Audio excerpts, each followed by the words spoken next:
Esther Passaris, you can sue me 1,000,000 times and it would not bother me. Folks. Did you actually go to university? Yes, severally. What was the name of your dissertation? Did you do a dissertation? Yes, I did. It was on what? My friend, I've not done It was one. on what? I've done Jeff, several. It was on what? We are Hold wasting on. time here. Hold on. She has not gone to school. Folks. I'm debating with people Okay, who are not at my hold that level, thought. and it is very Ladies. unfortunate. This is Miguna back in 2016 during a live TV interview with Jeff Koinange. This interview was chaotic. Guests talked over each other and the interview went completely out of control. It became one of the most chaotic live interviews ever aired on television. And Miguna has had many other shocking moments and is not the only one. Today, we're looking back at some of the most shocking and even awkward interviews ever done on television and radio. If you enjoy this kind of content, remember to subscribe. And we're getting close to 100,000 subscribers. So if you haven't, please subscribe. Let's start with this interview that shocked viewers, even the host, and crossed lines that should never be crossed on live news television. Back in January 2016, KTN's Friday Briefing invited rapper Prezo to appear as a guest anchor. Now, normally, this segment was very calm. It was a popular segment where celebrities would come in and try reading the news. But on this day, Prezo was different. From the very beginning, something felt off. He appeared intoxicated or drunk, but that wasn't even the worst part. His behavior quickly got people talking. He became physically touchy, tried to hug Betty Chalo, and made suggestive comments. Oh, great. Happy New Year. Happy New Year to you, Prezo. What's up? It's great to see you. It's your boy, Excellency. This is something that almost never happens during a news broadcast. At one point, Betty even asked Prezo to freestyle, but he refused, saying that he does not do it for free. Freestyle something for us. About Friday Briefing. We don't freestyle for free. I'm gonna pay you. As the show went on, he kept making wild claims and bragging. Cameraman, can we please get a picture of my dad? See that? Okay. There we go. So you miss him a lot. So much. Right. So you've been busy. And I think if my dad was here, he would be proud of you? He would be president. He wouldn't be proud of me. He would be president of the Republic of Kenya. Really? Why do you say that? Because he runs in the family. Look at me. I'm a president. But you're a president of who? I'm a president of the youth. Started from the top and I'm still topper. Right, okay, so we'll be playing that song shortly. Let's talk about your new song. You have a new song. I love your dress, it's very nice. Thank you, Prezo. Thank you so much. Absolutely. Yeah, I was told that by my better half before I came in. So Yeah. Thanks though. He always has to have you. Okay. And he's a lucky man. If you're watching, you're a lucky man. And he kept making these suggestive remarks and even commented on Betty's dress. Later, Betty admitted that this was one of the most hardest interviews she had ever done. This is bound to be the hardest interview I'm doing. Okay, Prezo, listen. So let's talk about Mrembo. Yeah, because my name is President. You know, when you're having an interview with the president, it's not going to be easy. You feel me? Then things took an even stranger turn. Prezo made a controversial statement saying that he has two gods. So I have two gods. My first God is the one up above. My second God is my mother. Point blank, period. He also claimed that he didn't know who Jaguar was and that he only came to know him after Jaguar took a photo with his friend, then President Uhuru Kenyatta. I don't know the guy. He's actually fortunate because I knew about him after I saw him take a picture with my friend. His Excellency the President. When I saw him with the president and I asked my peoples who were in the background, I was like, who's this guy? And they told me, oh, this guy he's called Jaguar. Yeah. Prezo was disrespectful to Betty Chalo throughout the interview and kept making awkward comments. The interview caused a huge backlash. It was so bad that Prezo's own mother called Betty Chalo to apologize for his behavior. In September 2016, Jeff Koinange invited 8 people to take part in a Nairobi governor debate. Only 4 showed up: Esther Passaris, Philip Kisia, Margaret Wanjiru, and Miguna. The debate was meant to be serious. It was supposed to focus on policies and the future of Nairobi. But just minutes in, everything fell apart, mainly because of, we all know, Miguna. My message to Nairobi is very simple. Nairobi is in a mess. From the start, Miguna was stubborn. He presented himself as the only clean and honest candidate, while attacking the others. He said that they were unqualified, compromised, or simply not smart enough to lead Nairobi. The only man who can do it against the cartels is yours truly. Early on, Miguna dismissed Philip Kisia, saying that even though Kisia had held big jobs before, he had achieved nothing important. I heard my friend Kisia saying how he's been a CEO this, CEO that, Nairobi and then CBD, he worked yes. But he left Nairobi in a mess. A fact is, Nairobi is not a mega city. Nairobi is not a metropole. Nairobi is very dirty. There is unemployment, and he left it there. Then things got worse when Miguna turned his attention to Bishop Wanjiru. He mocked her openly, questioned her leadership, and even suggested she should remain a bishop instead of running Nairobi. Jeff, I like Bishop because she's a bishop. That's what she does. And I hope that she can just restrain herself as a bishop, stop hurling, stop hitting, and just remain the way that Bishop should behave. Now, the most explosive moment came when Miguna accused Wanjiru of benefiting from illegal housing deals, referring to an audit report. Wanjiru denied the claims and threatened legal action, but Miguna refused to back down. I'm going to ask the man next to you to speak. Yes. And when he does, try and keep quiet. And if he lies, I'll keep quiet, but I promise you, I will sue him, and I can't avoid mentioning this program. The moment most people remember the most came later in the debate. Miguna looked at Margaret Wanjiru and asked if she had actually gone to the university. He then demanded details about her studies and her dissertation. It cannot be done, should not be the language of a leader. Cannot be the language of a visionary who is trying to transform the society. Be practical. I want us to build to a level where we don't think third world. My friends are thinking third world. Okay. All right, folks. Did you actually go to university? Yes, severally. What was the name of your dissertation? Did you do a dissertation? Yes, I did. It was on what? My friend, I've not done It was one. on what? I've done Jeff, several. it was on what? Hold on. Hold on. She has not gone to school. Folks. I'm debating with people who are not at my hold that level, thought. and it is very Ladies, gentlemen. By the final minutes, Miguna had managed to dominate the entire panel. He painted the other candidates as failures while presenting himself as the only bold and fearless candidate. So this is a war, and the citizens of Nairobi must decide. You want a clean man or you want cartels? The choice is yours. You cannot say that you are not given the choice. Nairobi can no longer say that we had all bad people and we had no choice. That we elected Kidero by default because Waititu was a crook. Here you have a clean man who is not a crook. Make the right choice. About a month later, in November 2016, Miguna was back again. It was still on the same show, Jeff Koinange Live on KTN. But this time, he was facing Esther Passaris alone. And let me tell you, this interview is without a doubt the most chaotic live interview in Kenyan TV history. And this is why. Now remember, Miguna and Passaris were both running for governor of Nairobi, and they were invited to debate the ideas for the city.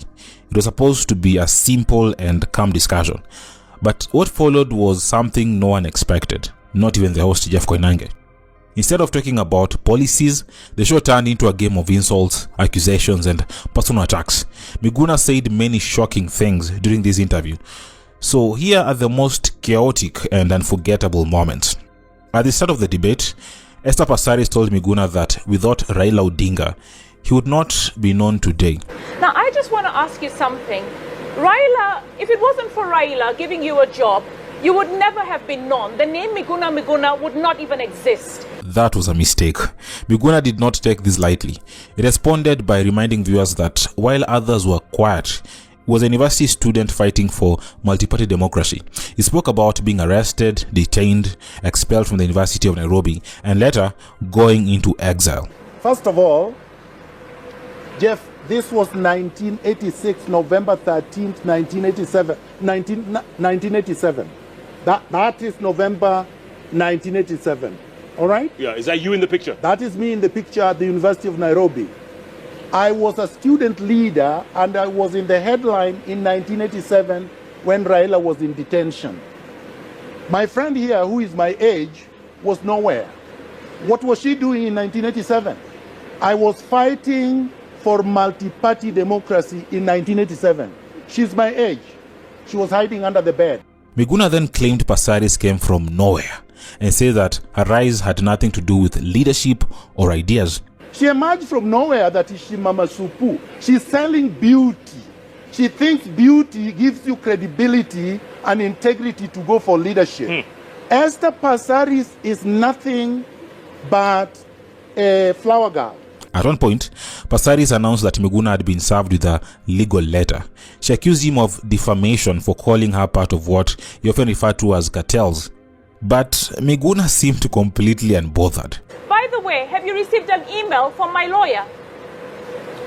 Have you received an email from my lawyer? Why don't you ask your lawyer? Okay, here is the letter. Why don't you? Here is the letter served. So I'm suing him for defamation. For what? For what? Because he calls me cartels. Miguna then mentioned an alleged private comment made by Passaris at the Pentagon House referring to a 30-day sex holiday, and even claims that Passaris' success is not built on ideas or public service, but on beauty and proximity to powerful men, naming figures like Mwangi of Equity and others. Esther Passaris on the 27th of December. How do you know all these dates? 2007, because I was there with her at the Pentagon House in the impending days when Raila's victory was almost certain. You announced to the gathering that after Raila is inaugurated, you will take 30 days holiday in Seychelles. A woman who has absolutely no integrity, a socialite bimbo, whose only claim to fame is because she is looking for billionaire sponsors. Yesterday it was Mwangi of Equity. The other day it was Gichuru of the former electricity Kenya Power, crying for a man to marry you because you believe that the man promised to marry you, and for that reason you took a man to court. Esther Passaris, you can sue me 1,000,000 times and it would not bother me. On that note, Esther, I'm going to have you respond after the break. We're going to have to take a break.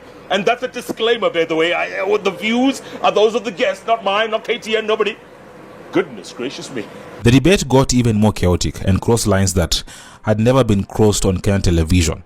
Many viewers felt this was the moment Miguna went too far. He began attacking Passaris personally, using sexual and demeaning language live on air.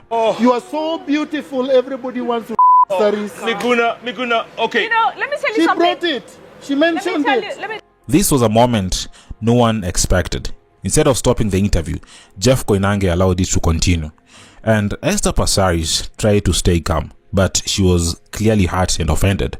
Now, what angered the public even more was the reaction of Jeff Koinange. Many viewers felt that Koinange appeared to laugh or not take that moment seriously. As the person in charge or the moderator, people believed that he should have stopped Miguna immediately. Instead, the interview continued and the language went unchecked. Let's get to said- issues. No. Can we get to issues? Yes, let's get to let's issues. get Miguna, to Get Let's to get to issues. issues. Let's get to Don't issues. allow to Let's rattle get to on issues. and Miguna, nappy. corruption in Yes. Nairobi County. The public reaction was intense. Social media exploded with anger and shock. Many Kenyans accused Miguna of making light of sexual violence and using offensive language on national television. Now, the outrage quickly spread beyond social media.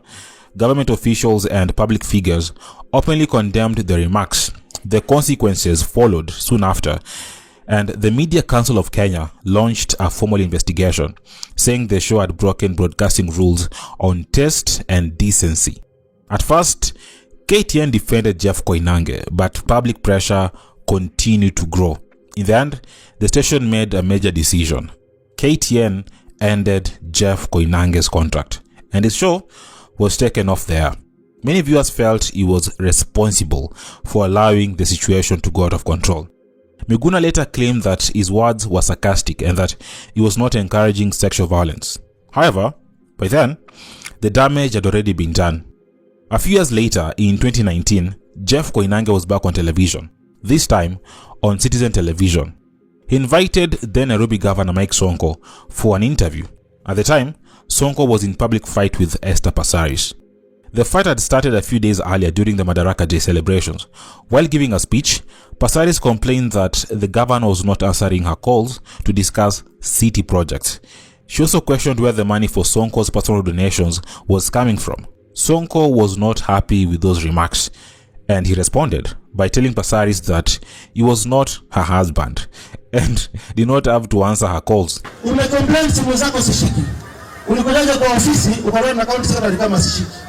Nikiwa kwa mkutano kama hii siwezi shika simu sababu iko pale nyuma. Nikiwa United Nations siwezi shika simu. Hata mimi sasa napigia rais ashiki simu na siwezi complain because he's a busy president. Kwa hivyo mimi si bwana yako hata mimi nashika simu sana leo nataka. Passaris found the comments disrespectful and walked out of the event while Sonko was still speaking. When Sonko appeared on Jeff Koinange Live, he came prepared. I have my phone with me, even though there are some of very sensitive communications which I will not show. He claimed that Passaris was being used by powerful people to make him look like a bad leader. She met my main enemies, people who are always fighting me. He also made a shocking claim alleging that Passaris had invited him to a hotel room at the Intercontinental. Can we talk about development? Mtu hawezi niita kwa room Intercontinental. Na niko na bibi. Monica ananiambia tuende break. Na niko na bibi. We want leaders who respect family. This one's a little hot. Jeff tried to shift the conversation back to Sonko's record as governor, but Sonko refused to move on. He kept showing private messages and documents and even played audio recordings live on air. You can't just show private messages or documents on television without checking if they are true or if they break the law. Midway through the interview, Jeff Koinange had to stop Sonko. He told him that for standards and quality control, the show couldn't continue. Now, welcome back to Jeff Koinange Live. Well, not so welcome back because due to standards and quality control here at Royal Media Services, Governor, looks like we can't continue this interview. Yeah, because you are one-sided. Sonko was furious. He wanted to keep talking. All right. Thank you very much. Have a nice time. All right, folks. But I'm ready to proceed. I know you are, Governor, but... Later, Sonko went on Facebook complaining that Citizen Television and its owners were biased and had silenced him. This is one of the rare times a live show on television had to be stopped mid-interview to protect the station from legal trouble. And this is not the first time that a live interview has ended abruptly. Back in 2015, Moses Kuria was being interviewed by Hussein Mohammed on Citizen Television. As you know, Hussein is known as a tough but fair interviewer. Before the interview, a viral video of Kuria was circulating. In it, he allegedly told people to use machetes to attack anyone who opposed certain NYS projects he was launching in his area. During the interview, Hussein asked Kuria about the video and whether it was hate speech. Kuria said it was only alleged and claimed it was misquoted. What do you think of the video or what you said? Was that hate speech? First of all, whatever we have on the screen says propagating hate speech. I hope you need to feel the need to explain yourself and actually say that is alleged. He insisted that no media had shown the full footage and demanded the entire video be played, not just certain parts. My whole point is play the entire footage for 45 minutes. I'm not going anywhere. I've gotten leave from we don't have. Yeah, play 45 minutes. Play the entire footage. They say, look, okay, this was the entire footage. Now this is a patch-up work, but you cannot play patch-up work and you claim, you start from there. Hussein wanted to play the clip to make things clear, and he planned to show the exact part where Moses Kuria appeared to be inciting people, not the entire 45-minute video like Kuria wanted. This Kenyans and explain where about my opinion, right? This is not just about my opinion. Okay, let's play the footage. All right. Thank you. Kuria got very angry. He claimed the video was edited and that the station had cut parts of his speech to make him look like a criminal. He told Hussein that he wouldn't sit there and watch it, and when Hussein insisted on showing the clip, Kuria refused. He unclipped his microphone and walked out while the cameras were still rolling. The show ended right there, and Citizen Television never continued that interview. Moses Kuria, like you have seen there, the Katunda South Member of Parliament, has walked out of studio because we decided to play that clip, which he says has been edited. Back in November 2016, famous activist Boniface Mwangi also walked out in the middle of a live interview. He was invited to JKL to talk about government corruption, and he had made it clear before the interview that he wouldn't share a platform with dishonest or corrupt politicians. Now, at the start, the interview was going on as intended, but about 17 minutes into the interview, while Mwangi was still talking, Moses Kuria, who was not scheduled to be there, walked onto the set and sat on the bench. Everybody shows up on this show. And this is the time for me to walk out. No, you can't walk out. I can walk out. Boniface, you can't walk out. You invited me to have a discussion, and I'm done with my discussion. But we just can't have a one-sided discussion, Boniface. No, you invited me and told me to come alone. No, you can't lie. No, we have to have someone else. We have to balance things. No, but you lied to me. I didn't lie to you. I didn't know he was coming. Does he have a mic on? Now, before the show, Boniface was told he would be alone, and that's exactly what he believed. So when Kuria appeared on camera, Boniface jumped up and said he was leaving. He argued with Jeff Koinange, saying that he was told he would be alone and accusing Jeff of lying. Disappointed, Boniface took off his microphone, stood up and walked out of the studio. Jeff tried to plead with Boniface to come back, but he refused. He said that he felt ambushed on live television. Does he have a mic on? I didn't know he was coming. No, I can give him my mic. Kachini. Don't be. Let a mic. This man was accused of hate speech. I know, that's why we need to talk about it. No, so he can talk about it by himself. Oh, Boniface. Dude, man. Boniface. You come for love speech. Let him enjoy it. No. He's abused me too on air. Very good. Let him abuse you some more. Boniface, you can't walk out. Enjoy the show. You can't walk out. Boniface Mwangi later explained that he wouldn't debate Moses Kuria because Kuria was facing hate speech charges. On Facebook, he added that as a photographer, he had seen the bodies of people killed in 2007 election violence and would never share a bench with someone who encourages tribal hate. This moment, in a way, hurt Jeff Koinange's reputation. And this exit by Boniface Mwangi remains one of the most dramatic walkouts ever caught on live television. Can I finish my statement, Dr. Larry? Miguna? Dr. Miguna, no. Sir. This is Miguna again. This time on NTV's Sidebar with Larry Madowo in 2017. Now, Larry had invited a panel of lawyers, including Miguna, to discuss Kenya's political crisis. It was supposed to be a serious legal discussion, but quickly turned into a battle between Miguna and the other guests, and even Larry himself. It all started when Miguna called then-President Uhuru Kenyatta and Deputy President William Ruto demagogues. Dr. Miguna, is that vote unstoppable and Kenya is ready for the election of 26? No, number one, what I'm seeing are not leaders. I'm seeing demagogues. I'm not seeing leaders. That is the president and the deputy president of this country. Larry Madowo told him not to call leaders demagogues and seemed like he was trying to control Miguna, something Miguna didn't like.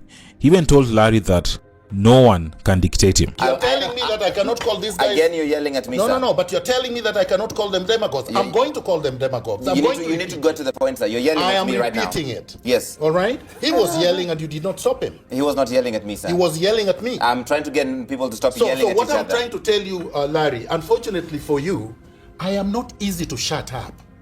You are not going to muzzle me. I am not trying to muzzle you, sir. I'm trying to make sure that everybody gets an equal contribution. Let me respond to what they have said. Yes, and go ahead. I'm going to do it in my language. Go ahead. And you're not going to dictate to me how I'm going to speak. The language, as long as the language is respectful, sir, I'm happy to allow it. Listen. There is nothing disrespectful about calling demagogues demagogues. Miguna's behavior was completely out of control. Other guests even complained that if they had known he would heckle and use such bad language, they wouldn't have agreed to appear on the show. When I was invited to this show, yes, I was only told Mutula Kilonzo Jr. will be there. We did. I knew that we can't. Hang on. And bad language of Miguna. What are we teaching our children? Towards the end, things got even crazier when Miguna declared that revolutions are made from blood. Larry disagreed, saying that he sounded like he was promoting violence. Miguna was furious that Larry cut him off before he could finish his statement, and even said that he would never return to Larry Madowo's show because he was misbehaving, and even went as far as claiming that Larry wasn't a journalist. I am going to say this to the country. Revolutions are made from blood. Are you advocating for violence? Let me finish. No, I'm asking a question about something. Let me finish my statement. No, sir. I moderate debate. Larry, I have am a I right going to to ask you a finish my question. final submission? Because you said something that people might find. find. Can I finish my statement, Larry? Dr. Miguna. No. Sir. Dr. Miguna. You see now, I keep quiet when everybody else is speaking. I have had follow-ups for the senator, for the MP. I'm going to finish my statement. It's something you said. You can't cut in between before I finish. I think I can cut in because this is my show. Then you can cut me off. This is my show, sir. I will ask you a question because you said something which I don't want to disappear. I'm not going to come back to the show because you are misbehaving. Yeah, you will not come back to my show. The word revolution is not violent. You said revolutions do not happen without blood. So I'm asking, are you advocating for violence? It's a simple question. Larry, I'm going to finish my submission. You did not answer the question. I'm not going to answer your question. Then if you don't want to answer my questions, don't come on my show. Larry, I'm not going to ask. Dr. Miguna, I am going to finish my submission. If you do not want to answer my questions on my own show, don't come on my show. Because you cut me in between. We'll leave it there then. Larry, I am not going to tolerate your misbehavior. And I will not tolerate your I will not come back to your show. Then don't come back. You're not a journalist. Great. We're going to leave it there. After Miguna, there's someone else we have to talk about when it comes to Kenyan TV drama. That's Francis Atuoli, the leader of the Workers' Union KOTU. It has been there for a very long time. Anyway, his interviews are just as entertaining as Miguna's. Not always, but sometimes certain moments grab people's attention. But I know who will not be the president. Allah. Allah. Allah. Now, in October 2019, Atuoli was on Jeff Koinange Live discussing politics. As he was talking, suddenly his phone, believed to be an iPhone, started ringing. Most people would just silence the phone or put it away, but Atuoli was full of emotion that he took that phone and threw it across the room with force. And it has never come to pass. This is true? Yeah.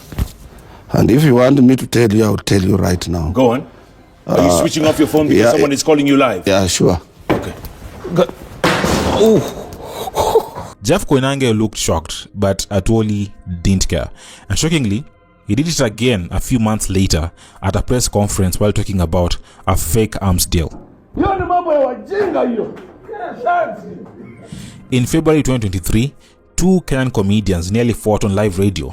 Eric Omondi, a famous comedian, visited Kiss FM for an interview on The Breakfast Show hosted by Kombox and Oga Obina.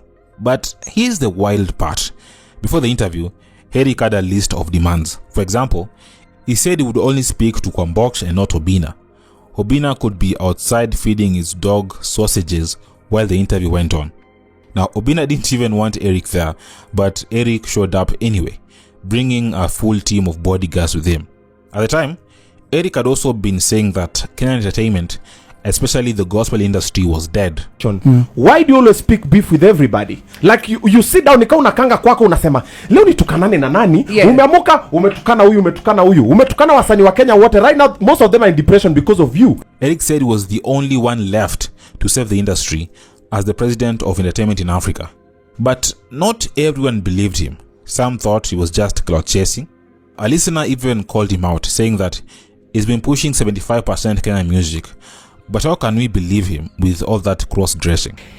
You've been pushing for 75% Kenyan music, right? Mm-hmm. On airplay. Yes. But it is difficult to believe you when you are cross-dressing. What's up with this cross-dressing? Oga Obina even asked Eric Omondi about his outfit that day and why he was always walking naked.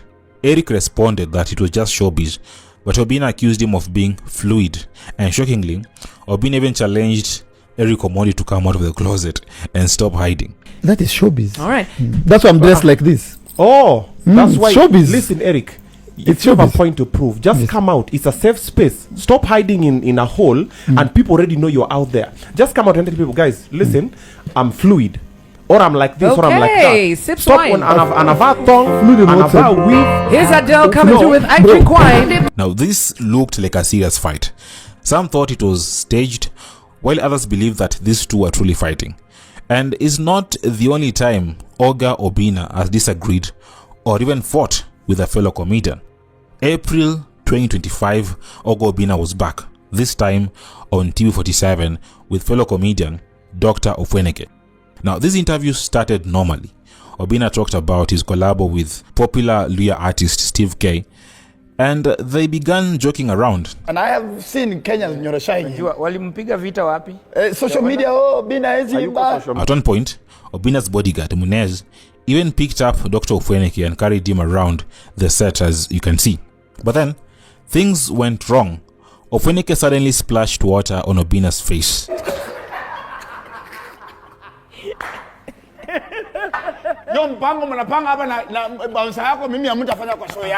And Obina reacted immediately. Now, unlike his fight with Eric Omondi, Obina stayed calm.